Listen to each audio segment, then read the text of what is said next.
Je suis avec Mme Lise Casgrain, présidente de la Fondation internationale Roncalli depuis 2018. Ensemble, nous allons discuter de la Fondation à l'heure actuelle. Bonjour, Mme Casgrain. Bonjour, Mme Valquette. Donc, pour commencer, pourquoi est-ce que vous vous êtes impliquée dans la Fondation Roncalli? Honnêtement, j'ai reçu un téléphone de la congrégation de Notre-Dame me demandant si je voulais m'impliquer. Je ne connaissais pas à ce moment-là la Fondation Roncalli.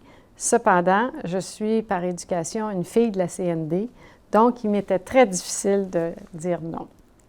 Mais je suis bien contente parce qu'en découvrant la Fondation internationale Roncalli, j'ai vu que c'était une œuvre qui avait été créée par les Sœurs de la Providence. Quand c'est des religieuses, ça m'attire beaucoup parce que je sais que leur travail est toujours très méritoire. Ensuite, c'était une façon de redonner à la société parce qu'il y a tellement de monde qui ont besoin d'aide. Puis on n'est pas toujours, les gens ne sont pas toujours capables de le faire, mais quand on le peut, c'est important. La Fondation fait un travail extraordinaire, mais quels sont ses défis au juste? Quels sont les défis qu'elle rencontre aujourd'hui, en 2020-2021? Je crois que la Fondation est à la croisée des chemins. Le financement de la Fondation a été fourni depuis plus de 40 ans par les congrégations religieuses.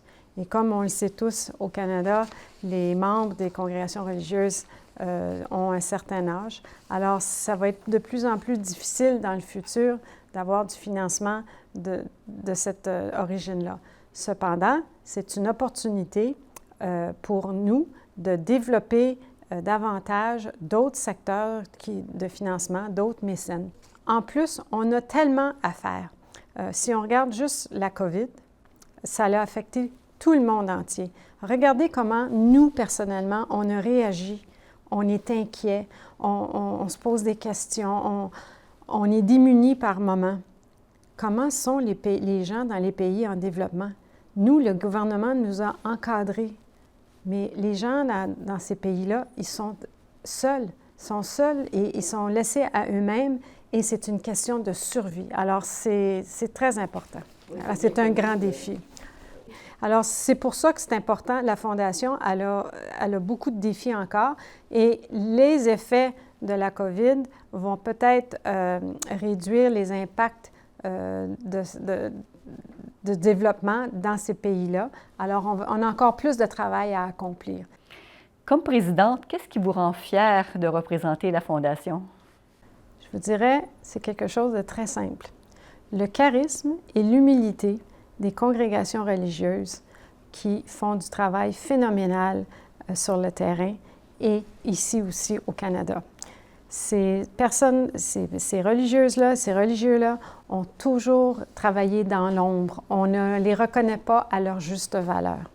Aussi, c'est de voir la motivation, la détermination de l'équipe, de la direction, du conseil d'administration, des membres votants, des membres des comités, même les membres externes des comités, tout le monde qui veut aider et faire avancer la Fondation. Ça stimule quelqu'un, ça motive et ça nous encourage à en faire encore plus.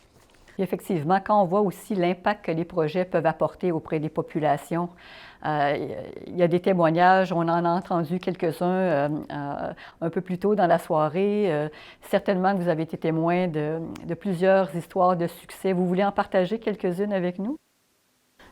Définitivement. Moi, je vous dirais qu'un des projets qui m'a le plus touchée depuis 2018, c'est un projet pour ouvrir une maison pour des handicapés plutôt mentaux. Ça, c'était en Afrique.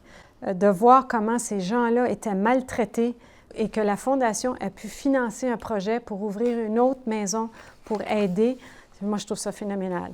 Aussi, on a vu la création de poulaillers et de jardins communautaires pour permettre aux femmes, parce que c'est surtout les femmes qui font le travail, pour permettre aux femmes de nourrir leur famille, de vendre le surplus dans les marchés, de payer pour l'éducation de leurs enfants et de leur assurer une indépendance financière.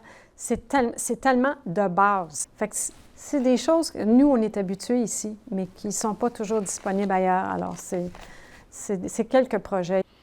Merci beaucoup, Mme Casgrain, pour votre témoignage vraiment très touchant et votre engagement soutenu au sein de la Fondation. Merci. Merci.